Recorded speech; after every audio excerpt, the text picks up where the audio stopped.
In this video, you're going to see some of the most popular beauty items from the 1970s that were found on every vanity. Hello lovelies, my name is Laura and I'm excited to show you some of the most popular beauty items from the 1970s. A lot of these items were found in every home and were used by women all over the country. You're going to be surprised at how many of these products you've seen before. So step into my time machine and let me show you what life was like for a woman back in the 1970s. The 1970s were a time of change in American pop culture. Music was evolving and new styles were emerging. The hippie movement was in full swing and fashion was becoming more expressive. This was also a time of political upheaval with the Vietnam War and the Watergate scandal dominating the news. Amid all this change, one thing remained constant: the popularity of television. Americans were glued to their screens watching shows like All in the Family, The Brady Bunch,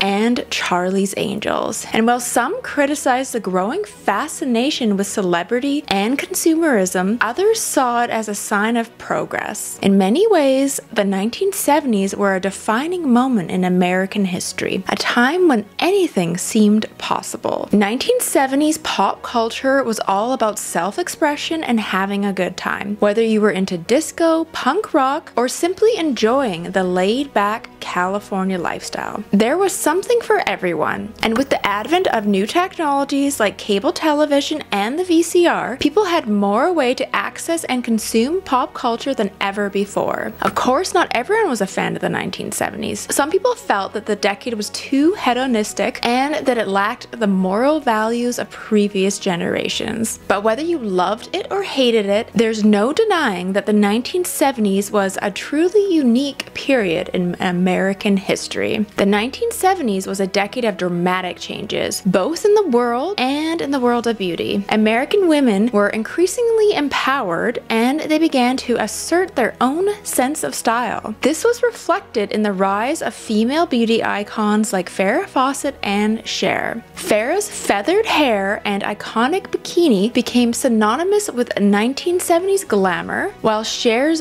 daring fashion choices pushed boundaries and showed that women could be sexy and stylish at the same time. These women helped to redefine what it meant to be beautiful, and their influence is still felt today. Thanks to them, we know that there's no one right way to look. Beauty is about being confident and comfortable in your own skin, and that's something we can all aspire to. 1970s fashion was all about individuality, and with trends like bell-bottoms, platforms, and disco fever, it's no wonder fashionistas of today are looking back to the 1970s for inspiration. These are just a few of the popular 1970s fashion trends that are making a comeback today. So whether you're looking to channel your inner disco diva or bohemian goddess, take inspiration from the 1970s and let your personal style shine through. From feathery Farrah Fawcett haircuts to smoky eyes and glossy lips, the 1970s were a decade of glamour. But what were some of the most popular beauty trends of the 1970s? And how did they come about? Join me as we take a walk down memory lane and explore some of the most iconic 1970s beauty trends. One of the most popular hairstyles of the 70s was the Farrah Fawcett flip. Named after the actress and model, this style featured feathered layers that were flipped out at the ends. To get the look, a woman would apply mousse to damp hair and then blow dry it using a round brush. Once their hair was dry, they would use a curling iron to create those loose waves. Finally, they would finish off with a liberal spraying of hairspray. Another 1970s icon was the smoky eye. This dramatic look was achieved by applying a dark shadow to the eyelid and then blending it up into the crease. To intensify the effect, women would often line their lower lash line with a dark pencil or shadow. The finishing touch was a coat of volumizing mascara. Lips in the 1970s were all about gloss and shine. Women achieved this look by first applying a layer of lip balm or Vaseline to hydrate their lips. They would then follow up with a bright lipstick, which they would blot with a tissue before reapplying. For an extra dose of shine, they would finish off with a clear gloss or Vaseline. The 1970s were considered a golden age for beauty. Women experimented with new looks and embraced their own unique sense of style. There was a disco look with big hair and glittery makeup, the natural look with freckles and rosy cheeks, or the punk look with dark eyeliner and punk hair. There were so many different trends to choose from, and of course, no 1970s beauty look was complete without the perfect products. Here are some of the most popular 1970s beauty brands and products. The Max Factor Pancake Makeup. This foundation was a must-have for creating a flawless base. It could be applied both wet and dry, making it perfect for achieving a variety of looks. L'Oreal Paris's Super Soft Hairspray. This hairspray was essential for keeping your dew in place all day, plus it smelled amazing. And then there were Revlon lipsticks. Revlon was one of the most popular beauty brands of the 1970s thanks to its wide range of colors and formulas. Their lipsticks were legendary and everyone had at least one in their collection. And now going into more 1970s beauty, the best approach for cleansing their face was to cleanse, tone, and moisturize. Consumers had access to cleansers, exfoliating soaps, toners, and moisturizers by the 1970s. Popular companies and products include Pond's Cold Cream, Elizabeth Arden, Erno Laszlo, Oil of Olay, and CoverGirl, which was the first US cosmetics company to include skincare in its makeup. The 1970s saw the popularity of natural makeup look during the daytime and the punk and glam trends for the evening. The use of retinol as an acne treatment was also found in 1971 by US dermatologist Dr. Albert M. Klingman. Although the SPF rating system was developed, tanning remained a popular choice in the 1970s. The first company of its kind to mark its products with an SPF rating was Coppertone, a reputable sunscreen manufacturer, which established its solar research center in the 1970s. By the end of the decade, the FDA required all businesses to follow its lead. In 1977, water-resistant sunscreen was also developed. Even though the link between UV radiation and melanoma had been established 2 decades earlier, everyone was still tanning.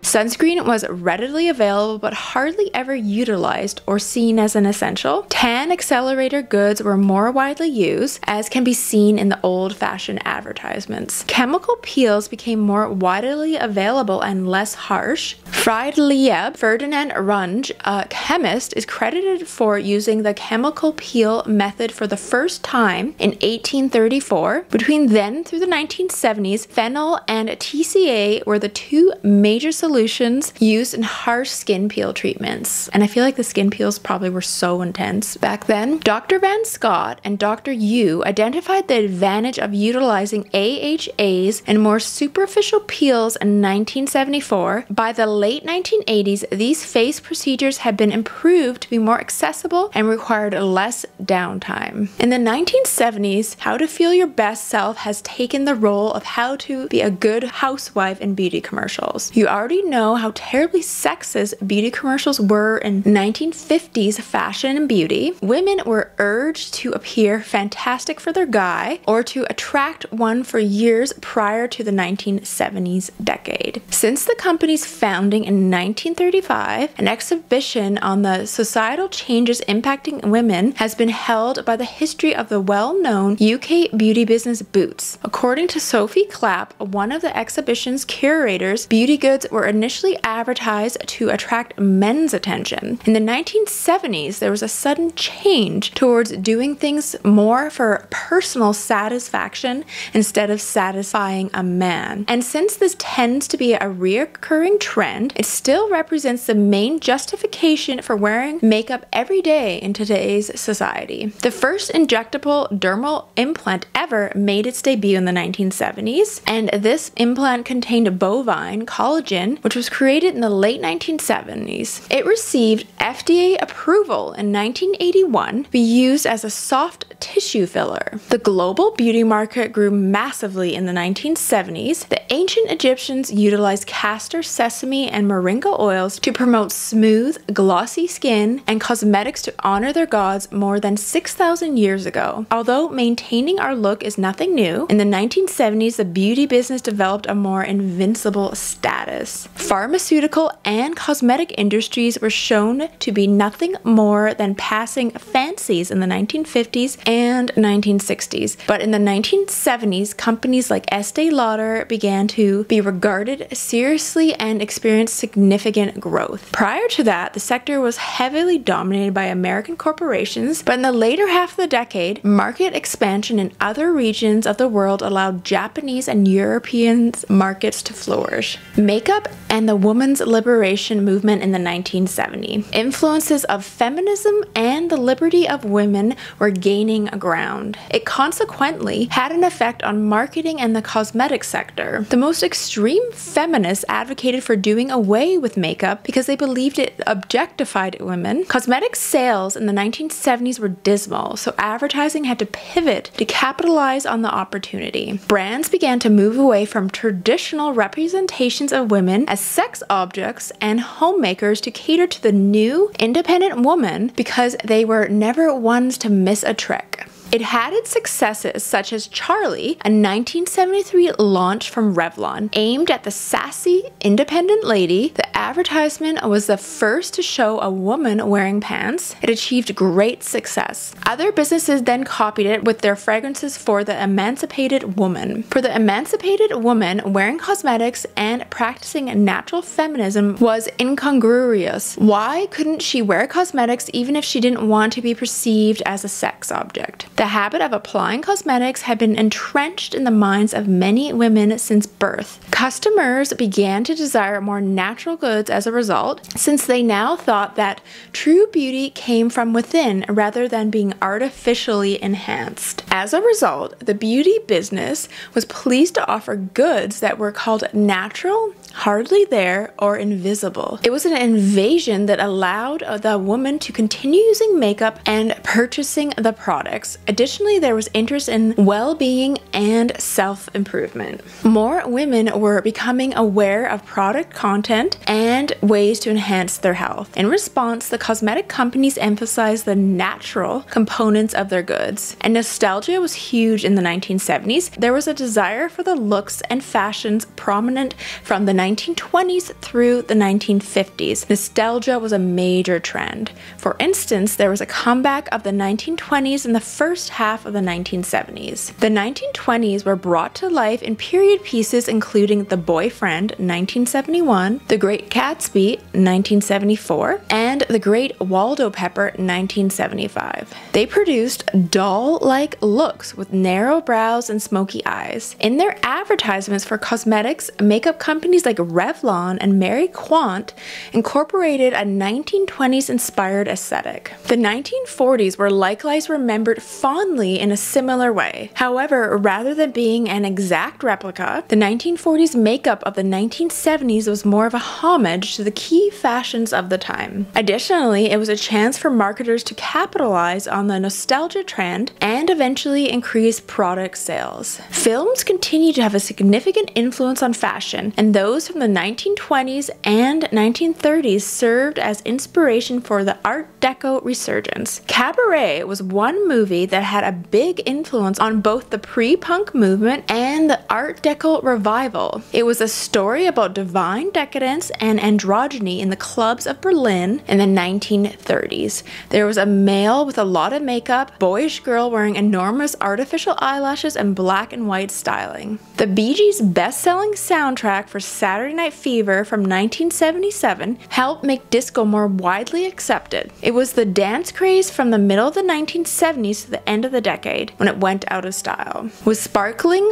glossy, and sparkly makeup that was meant to be seen, music disco was extravagant. Midway through the 1970s, 1970s, American makeup artist Way Bandy gave the Boogie Nights style of a smoky eyes and scarlet lips his own spin by using it. The disco superstar Donna Summer often wore a gorgeous outfit, Debbie Harry with those red lips, Cher, and later in the decade, Puffs. And these are some of the singers that served as makeup artists and hair inspirations. While disco was seductive and brash, punk was the decade's musical upstart. Punk's music seemed to appear out of nowhere. Initially, it was a response to the challenging social and economic environment of the 1970s, particularly for the young, but it was more than simply a sound, it was a way of life. Both men and women wore the highly expressive makeup, the harsh facial makeup, which comprised artificially pale skin, dramatic eyes, brows, and cheeks, which meant to be confrontational. It was fierce, tribal, and provocative. And the most influential hair and makeup and stars were seen from Farrah Fawcett, Kate Jackson, Jaclyn Smith, and Cheryl Ladd, who were all on display in the television series Charlie's Angels from 1976 to 1981. They were controversial sex symbols, but they also had attitude, freedom, and sass. The women adored not just our televisions, but also a plethora of magazine covers. Girls and young women all across the world aspired to emulate their look. The Bionic Woman, and other strong female television figures from the 1970s. In addition, television allowed women access to cutting-edge pop stars through shows like Top of the Pops and makeup for black women in the 1970s. The cosmetic requirements of women of color began to receive more attention in the 1970s. As a result, new makeup lines for black women were introduced. For instance, the 1973 launch of Fashion Fair Cosmetics included Natalie Cole, Aretha Franklin, and Diane Carroll in commercials. The first African-American woman to be featured on the cover of a major fashion publication was model Beverly Johnson in 1974. Additionally, commercials began to include more black and ethnic women. Established companies also began to provide makeup for darker skin tones to their product lines. Other brands could not compare to Avon. For instance, in the 1950s, it employed black women as sales reps to deal with its black clientele. After that, Avon advanced to employing non-white models in its worldwide advertisements. And when it comes to foundation in the 1970s, the skin was very iridescent and shiny as well as glowing, and it was all part of the natural young appearance. The natural appearance did not include heavy foundation, which led to the popularity of sheer cosmetics. And when it comes to blush, throughout the decade, blushers, applications, and color choices tend to be quite natural. Blusher might be applied more prominently with distinct stripes on the cheek, often from the temples down, starting in the middle of the 1970s. A tanned appearance was very in style. In order to get a subtle sun-kissed look, bronzer was used all over the face. And eyeshadow, the most preferred colors were purples, earthy tones, blues, and greens. Under the brows, white and silver makeup provided a highlight. Even though eyeshadow might have been a matte finish, a pearlescent or iridescent sheen was quite in the 1970s, as evidenced by phrases like frost and velvet. Formulations included creams, liquid, and pressed powders. Cream eyeshadow was available in little pots, stacked tubes, which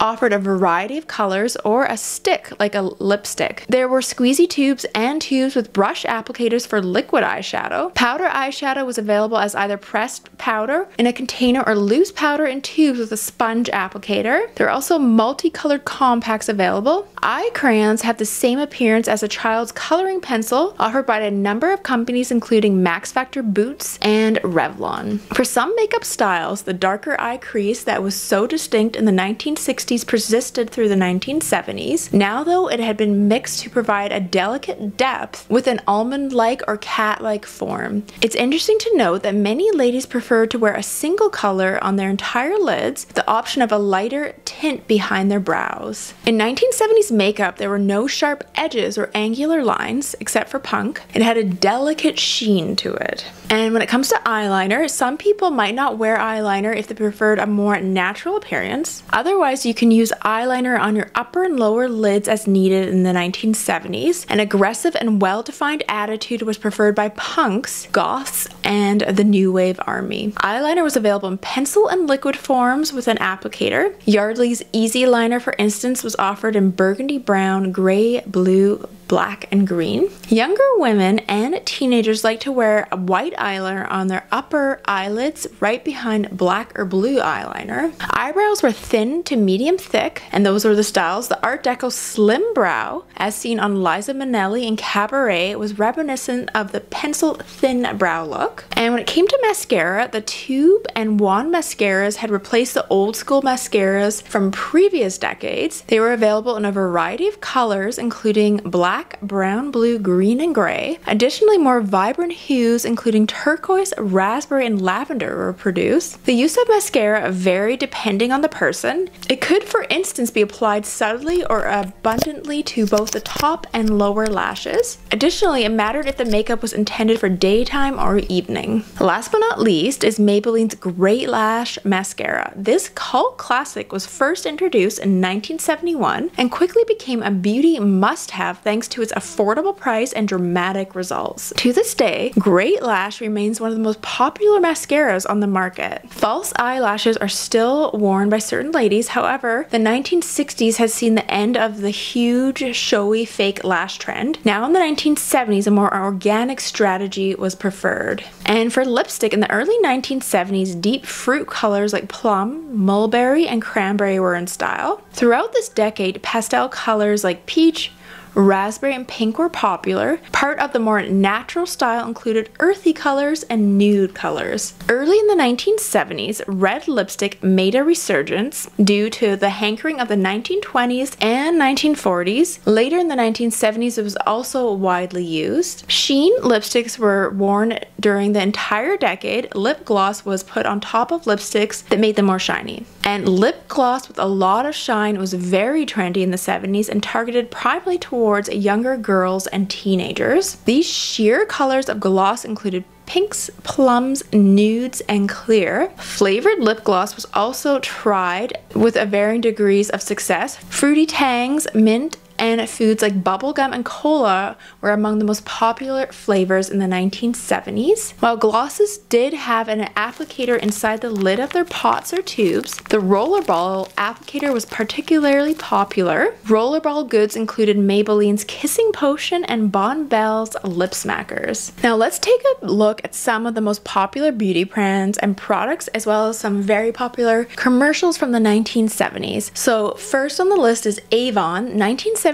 Avon Cosmetics was all about giving the modern woman what she needed to feel her best. From providing high-quality skincare products to creating unique fragrances, Avon was the forefront of the beauty industry. And with their innovative marketing campaigns, they quickly gained a loyal following among women of all ages. Their most popular products included the iconic Avon Bubble Bath and their line of Skin So Soft moisturizers. But it was their unique fragrances that had really set them apart from other brands. Avon was able to create an intoxicating mix of floral and woodsy notes that were perfect for any occasion. And with their catchy taglines, they were able to capture the attention of women everywhere. Avon calling was more than just a slogan, it was a way of life for 1970s women. Avon's Skin So Soft, this iconic product, was launched in the 1960s and became a bestseller in the 70s. Thanks to its unique formula, Skin So Soft helped to hydrate and protect the skin from the sun, as well as you can use it in the bath, and it's no wonder the product is still on vanities today. And another super popular 1970s product was Noxzema. And now let's take a trip back in time to the 1970s to check out a classic Noxzema commercials. For those of you who don't know, Noxzema is a line of skincare products that was first developed in the early 1900s. The company's signature product is a medicated cream that was originally marketed as a treatment for sunburn and acne. In the 1970s, Noxzema shifted its focus to television advertising, and the results were pretty amazing. The company released a series of memorable commercials that featured beautiful models with perfect skin, demonstrating how well Noxzema worked on their skin. If you're feeling nostalgic for these 1970s products, or if you just want to see some great old school commercials, be sure to check out the classic Noxzema ads. You won't be disappointed. And another popular 1970s product was Dippity Doo. The 1970s were the golden age for Dippity Doo. The popular hair product was featured in commercials and ads across the country, and everyone wanted to get their hands on a jar. Dippity Doo was a perfect way to achieve the perfect 1970s perm, and women of all ages loved it. The commercials were catchy and memorable, and the product always delivered on its promise. In the 1970s, Dippity Doo was the ultimate hair care essential, and the 1970s a time of peace, love, and disco. It was also a time of some truly strange beauty trends, from blue eyeshadow to pet rock makeup applicators. There were plenty of ways to express your individuality, even if it meant looking like you're just stepped out of a time machine. But despite the passing of decades, many of these products can be still found on vanities around the world. So whether you're a baby boomer who's nostalgic for the days of the disco, or a Gen Zer who's curious about the weirdest trends of yesteryear, take a trip down memory lane with these 1970s beauty items. You just might find that some of these things are best left in the past, or maybe not. Maybe you still use Skin So Soft like I do. Alright, thanks for watching, and don't forget to check out some of my other vintage beauty videos. See you soon. Bye!